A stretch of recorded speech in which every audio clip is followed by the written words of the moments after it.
C'est l'heure du journal de l'Afrique. Soyez les bienvenus sur France 24. À la une ce soir, la mort de Willy Ngoma en République démocratique du Congo. Le porte-parole militaire de la FCM 23 a été tué tôt ce mardi aux alentours de la cité minière de Rubaya, territoire de Massissi dans la province du Nord Kivu.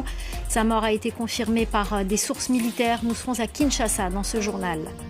Willy Ngoma, cadre et porte-parole militaire du mouvement rebelle AFC M23, a été tué aux alentours de Rubaya, dans la province de Massissi, dans l'est du pays. Il aurait été visé par une frappe de drone. C'est ce que confirment plusieurs sources sécuritaires. Dans la zone, les combats se poursuivent malgré les déclarations de cessez-le-feu. Les précisions à Kinshasa d'Aurélie Bazara-Kibangula. Selon plusieurs sources sécuritaires, Willy Ngoma, porte-parole militaire de l'AFCM 23, a été tué dans une frappe de drone.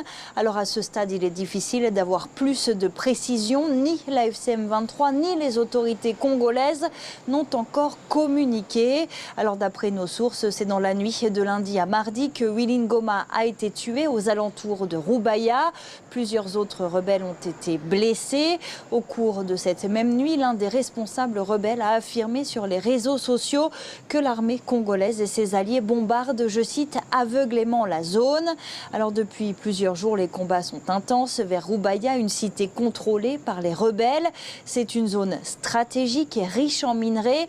La rébellion y tire une importante manne financière. 15% du coltan mondial utilisé par exemple pour la fabrication des téléphones portables provient des mines de Rubaya. Willy Ngoma était l'un des visages les plus connus de la FCM 23. Il a été sanctionné par l'Union européenne, puis par les États-Unis, qui l'accusent de violations graves des droits humains.